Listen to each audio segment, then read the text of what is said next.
같이 기도함으로 새벽기도 시작합니다. 하나님, 기도가 우리의 삶 가운데 숨통이 열려지고 눈이 열리고 하나님이 주시는 성령으로 말미암아 하나님의 나라를 위하여 살아가는 하나님의 은혜 통로가 되고자 하는 결단의 시간이 되게 도와주옵소서. 예수님 이름 받들어 기도합니다. 아멘. 오늘은 창세기 33장 1절에서 20절까지의 말씀입니다. 창세기 33장 1절에서 20절까지의 말씀입니다. 야곱이 눈을 들어보니 에서가 400명의 장정을 거느리고 오고 있는지라 그의 자식들을 나누어 레아와 라헬과 두 여종에게 맡기고 여종들과 그들의 자식들은 앞에 두고 레아와 그의 자식들은 다음에 두고 라헬과 요셉은 뒤에 두고 자기는 그들 앞에서 나아가되 몸을 7번 땅에 굽히며 그의 형 에서에게 가까이 가니 에서가 달려와서 그를 맞이하여 안고 목을 어긋맞추어 그와 입맞추고 서로 우니라. 에서가 눈을 들어 여인들과 자식들을 보고 묻되 너와 함께한 이들은 누구냐?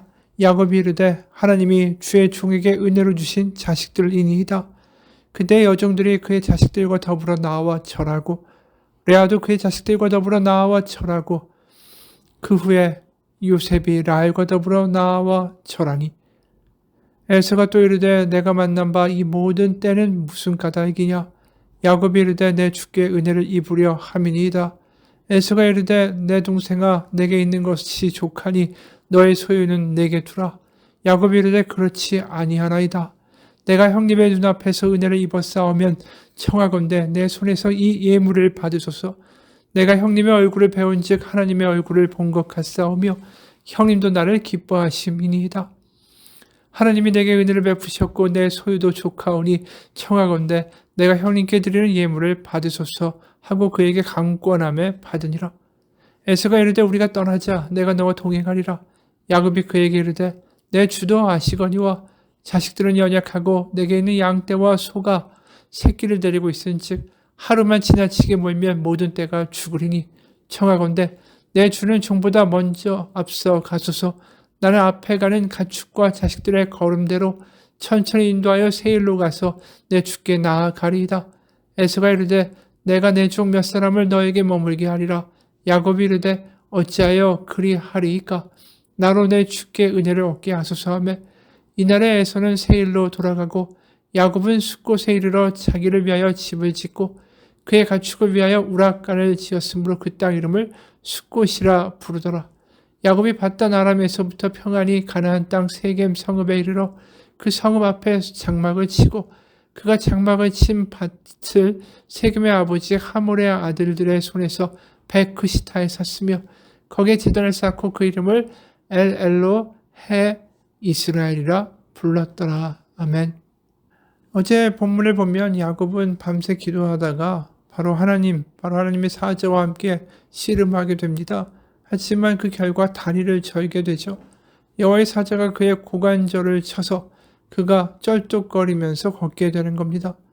이제 쩔뚝거리니까 더 이상 에서를 만나도 도망갈 수가 없습니다. 그냥 죽을 수밖에 없어요. 그런데 놀랍게도 야곱은 기도를 하고 나서 순서를 이렇게 바꿉니다. 33장의 초반이에요. 야곱이 눈을 들어보니 에서가 400명의 장정을 거느리고 오고 있는지라 그의 자식들을 나누어 레아와 라헬과 두 여종에게 맡기고 여종들과 그의 자식들은 앞에 두고 레아와 그의 자식들은 다음에 두고 라헬과 요셉은 뒤에 두고 사실 여기서 엄격하게 차별성이 드러나죠. 여종에게서 태어난 자식들을 앞에 두고 그 다음이 레아와 레아의 자식들이고 맨 마지막에 자기가 사랑하는 라헬과 요셉이 있으니까 말입니다. 근데 여기서 어떻게 합니까? 3절에 자기는 그들 앞에서 나아가되 몸을 7번 땅에 굽히며 그의 형 에서에게 나아가니. 그러니까 자기가 먼저 죽겠다라고 나오는 거죠. 사실은 사람들을 두 때로 나눠가지고 보내고 자기는 맨 뒤에 가겠다고 했었는데 기도하고 나서는 입장이 바뀐 거예요. 자기가 맨 뒤에 가지 않고 맨 앞에서 형님에게 땅에 자신의 몸을 굽히면서 나아간 거죠. 진심의 사과를 합니다. 형은 달려와서 그를 맞이하고 목을 어긋맞추어 그와 입맞추고 서로 우는 일이 벌어지죠. 야곱이 이렇게 할 수 있었던 용기는 어디서 나왔을까? 하나님 때문이죠. 그가 하나님의 살아계심을 맛보고 나같이 두렵고 연약하고 하나님의 말씀을 잘 믿지도 못하고 내일 일 걱정하고 두려워 빠진, 그리고 속임수에 아주 능한 이런 나를 끝까지 포기하지 않고 나에게 잡혀주시고 나에게 져주시고 그 하나님을 만나게 되니까 두려운 게 없어졌어요. 그래서 하나님을 만난 곳을 분이엘이라고 명하지 않습니까? 분이엘은 하나님의 얼굴이란 뜻이에요. 파님이라는 히브리어와 엘, 하나님이라는 이 두 단어가 합쳐져서 분이엘이 된 겁니다. 그래서 하나님의 얼굴을 보았다. 내가 하나님의 얼굴과 마주했다. 하나님이 나 같은 존재에게 얼굴을 돌리시지 않고 얼굴빛 비추기 원하셨다. 나에게 평강 주기 원하셨다. 이게 사실은 민수기 6장에 대제사장 아론이 시내산을 출발하는 이스라엘 백성들에게 축복한 축도의 내용이기도 하죠. 그래서 그런 하나님을 만나고 나니까 모든 것이 다 변했어요. 그래서 10절에 내가 형님의 눈앞에서 은혜를 입었사오면 청하건대 내 손에서 이 예물을 받으소서. 내가 형님의 얼굴을 배운즉 하나님의 얼굴을 본 것 같사오며 형님도 나를 기뻐하심이니이다. 형님의 얼굴을 뵌 것이 하나님의 얼굴을 본 것 같다. 이런 말이 나오는 거 왜 그럴까요? 아부하는 말이 아니에요. 하나님의 얼굴을 보고 그분의 평강을 맛보니까 이 에서라는 이 형의 얼굴이 사실은 굉장히 어떻게 봐도 자기 마음속에 불안함이 있으니까 에서의 어떤 째려보는 눈, 약간 부릅뜬 눈, 이것만 보아도 막 두렵고 겁나고 그럴 텐데 하나님의 얼굴을 보고 나니까 마음에 평강이 있으니까 에서가 어떤 표정을 짓든 어떤 행동을 하든 어떤 말투를 쓰든 간에 그게 다 하나님의 얼굴로 보일 정도로 마음에 불안함이 없었다라는 것이죠. 바로 두려움이 떠나간 야곱, 바로 자신에게 가장 큰 상급과 방편 하나님이다라는 걸 깨닫게 된 거죠. 그래서 3절입니다. 자기는 그들 앞에서 나아가되 몸을 7번 땅에 굽히며 그의 형 에서에게 나아가서 이렇게도 말하는 거죠. 11절에 하나님이 내게 은혜를 베푸셨고 내 소유도 조카오니 청하건대 내가 형님께 드리는 예물을 받으소서. 이 예물이라고 번역된 단어는 원래 복입니다. 복.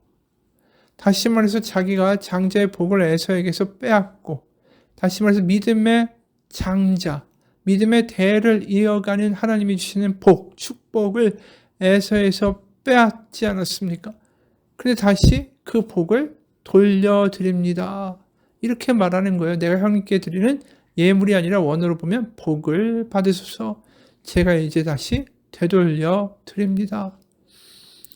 자신이 모은 가축대와 장자로서의 어떤 그런 명분도 다 이제 난 소용이 없습니다. 이제 형님께 드립니다. 그러면서 7번이나 절하면서 자신을 종이고 형님을 주인이라고 부릅니다.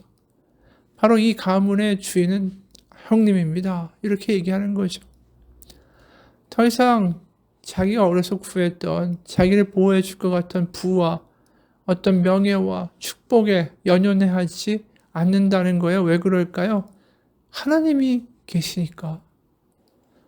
하나님이 자신과 함께 한다는 것을 느끼는 순간에 다른 게 필요가 없어진 거예요. 내가 뭐가 더 있어야 되고, 내가 어떤 사람이 되어야 하고, 내가 더 높은 자리에 올라가야 되는 하등의 필요가 없어진 거죠. 이게 복이 아니라는 걸 깨달은 거예요. 주고 느낀 거죠. 하나님만이 나의 복이다. 진정한 복은 하나님이다. 이제 야곱이 놀라운 변화를 일으킨 거 아닙니까?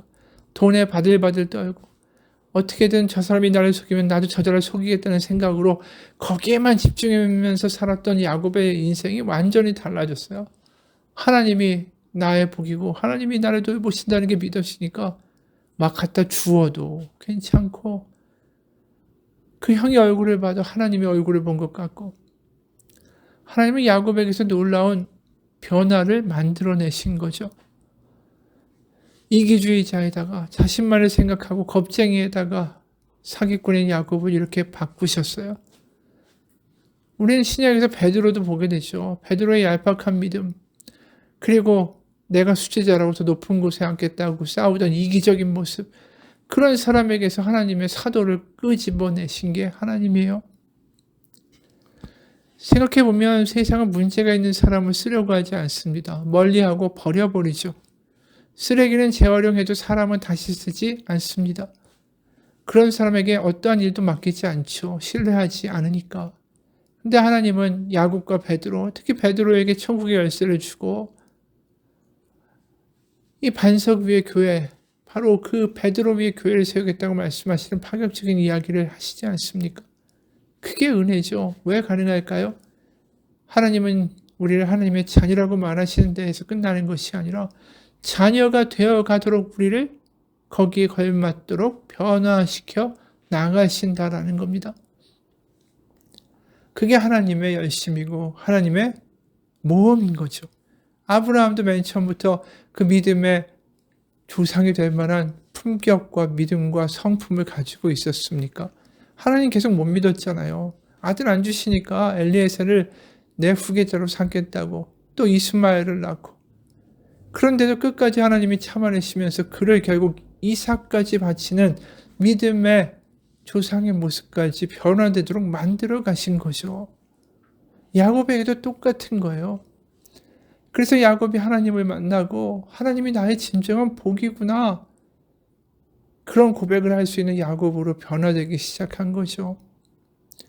지금도 마찬가지예요. 야곱에게 붙잡혀 주셔서 그가 하나님의 얼굴을 보고 변화가 될 수 있었던 은혜를 주셨던 하나님이 야곱에게만 져 주신 게 아니에요. 우리에게도 져 주셨죠. 그게 십자가예요. 어떻게 하나님의 아들이 인간에게 죽임을 당할 수가 있습니까? 져 주신 거죠. 왜요? 목표는 뭐라고요? 우리가 그분의 은혜와 사랑을 알게 하기 위해서. 야곱이 하나님, 바로 그 하나님이 나에게 붙잡혀주고 날 떠나지 않고 네가 이겼노라라고 말해 주시는 그 하나님을 경험했을 때 그 하나님이 어떤 하나님인지 깨달은 거예요. 내가 하나님을 이용만 하고 하나님 믿는다고 하지만 세상에 속임수와 돈을 더 믿고 내 잔머리를 믿고 살았는데, 그런 나에게 잡혀주신 하나님, 나를 떠나시지 않는 하나님, 저속하다고 비열하다고 한심하다고 저주하며 버릴 수 있는데 그렇지 아니하신 하나님을 야곱이 경험한 것처럼 우리도 십자가에서 경험하게 되죠. 나를 떠나지 않고 한심한 인간들 피조물에 의하여 죽임을 당해 주시는 하나님을 보면서 우리는 거기서 하나님의 은혜가 무엇인지 깨닫게 됩니다. 하나님의 열심이 무엇인지 깨닫게 되고 하나님의 사랑이 무엇인지 깨닫게 되죠. 만약에 하나님이 그런 하나님이 아니라면, 십자가의 하나님이 아니라면 야곱은 옛날에 죽었어야 돼요. 다윗도 마찬가지예요. 네가 어떻게 내가 은혜 베풀어 왕을 만들었는데 네가 어째 살인을 하고 어째 간음을 하느냐, 밧세바를 간음하고 우리아를 죽이다니 넌 이제부터 나에게서 저주받은 목숨이 될 것이다. 이렇게 하셔야 되는 거 아니에요? 그들에게 어떠한 일만의 가능성과 다시 쓸만한 건덕지가 없어요. 그냥 버려야 되는 거죠. 그런데 하나님은 그렇게 하시지 않잖아요. 우리의 부족함이 오히려 하나님의 연민을 자극하고 우리의 못남이 우리의 저주의 이유가 되는 것이 아니라 오히려 고쳐야 하는 하나님의 대상이고 긍휼의 대상이 되어버린다라는 것입니다. 여러분 한 이야기예요. 강아지 가게 주인이 문 앞에다가 강아지 팝니다 이렇게 붙였어요. 아이들이 그걸 보고 옵니다. 한 어린 소년이 가게 앞을 기웃거립니다. 그리고 물어요. 강아지 한 마리 얼마에 파세요? 가게 주인이 대답했죠. 3만 원에서 5만 원에 팔아. 어린 소년은 주머니를 뒤져서 동전 몇 개를 꺼냈습니다. 지금 저에게는 2천 원밖에 없는데요. 소년은 말을 잇습니다. 그래도 강아지 구경하면 안 될까요? 가게 주인은 미소를 지으며 가게 안쪽을 향해서 휘파람을 불었죠. 그러니까 종업원이 털실 뭉치처럼 생긴 강아지 5마리를 가게 안으로 내보냈습니다. 그런데 한 마리만은 다른 강아지들보다 눈에 띄게 뒤쳐져서 쩔뚝거리면서 오는 거죠. 소년이 그 강아지를 가리키며 물었어요. 저 강아지 어디가 아파요? 가게 주인이 말합니다. 수의사가 진찰해 보니까 그 강아지는 선천적으로 엉덩이 관절에 이상이 생겼다라는 거죠. 그래서 쩔뚝거리면서 평생 걸을 수밖에 없다라는 겁니다. 이 설명을 듣고 소년은 흥분된 얼굴로 말합니다. 저는 이 강아지를 사고 싶어요. 가게 주인이 말했습니다. 아니야, 불구가 된 강아지를 돈 받고는 팔 수 없어. 네가 정말로 이 강아지를 원한다면 그냥 가져가.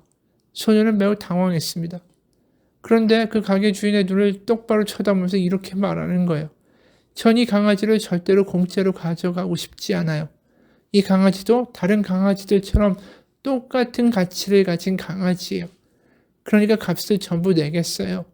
사실 지금 2,000원 정도밖에 없지만 강아지 값을 치를 때까지 매달 500원씩 갖다 드리겠어요. 가게 주인은 그래도 고개를 젓습니다. 이런 강아지를 돈 받고 팔 수는 없어. 달리지도 못하고 다른 강아지들처럼 너하고 장난을 놓을 수도 없단다. 그 말을 듣고 소녀는 몸을 숙여서 자기가 입고 있는 바지의 한쪽을 걷어 올리기 시작했어요. 그리고는 금속 교정기로 지탱되고 있는 왼쪽 다리를 주인에게 보여줍니다. 그리고 말합니다. 저도 한쪽 다리가 불구라서 다른 아이들처럼 달릴 수가 없어요. 그러니 강아지에게는 자기를 이해해 줄 사람이 필요할 거예요. 이것이 십자가고 이것이 하나님의 은혜고 우리를 저주하기보다는 우리를 끝까지 사랑하사 우리의 연약함과 우리의 못남과 우리의 고집생과 우리의 불안과 우리의 염려를 같이 져주시고 고치고 싸매고자 하신 하나님의 사랑, 그것이 십자가입니다. 오늘도 주님 앞에 나아가세요. 야곱 같은 사람도 하나님 앞에 나아갔을 때 하나님이 잡혀주셨어요. 베드로 같은 사람에게도 예수님 십자가에 죽으신 다음에 부활하시고 그에게 다가가셨어요. 우리가 부족하고 연약해도 야곱에게 보여주신 하나님의 복음, 베드로에게 보여주신 복음이 우리에게도 있습니다. 하나님 앞에 나아가서 구할 때 그곳에서 고치시고 싸매신 하나님의 역사가, 나를 변화시킨 하나님의 은혜가 충만하게 되기를 주님의 이름으로 축원합니다. 기도하겠습니다. 우리는 습관적으로 기도합니다. 그리고 기도하다가도 할 말이 별로 없다라고 곧장 일어서죠. 하지만 하나님은 우리의 마음의 중심을 아십니다. 내 마음에 있는 상처도 아시고 내 마음에 있는 두려움도 아시고 내 마음에 있는 더러운 것들도 다 아십니다. 주님은 그것을 고치고 싶어 하시고 낫게 하길 원하시고 변화시키시길 원하시는데 우리는 얼른 일어나서 내가 하고 싶은 대로 또 달려가는 삶을 살고 있습니다. 하나님, 야곱에게서 놀라운 변화를 일으키신 것처럼 내가 부족하고 연약하고 더럽고 엉망이고 한심하지만 하나님, 내 안에서도 하나님 변화를 일으켜 주옵소서. 야곱이 하나님께 나아갔을 때 잡혀주신 것처럼 저에게도 잡혀주셔서 야곱이 경험한 하나님의 얼굴을 저도 경험할 수 있게 도와 주옵소서. 예수님 이름 받들어 기도합니다. 아멘.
아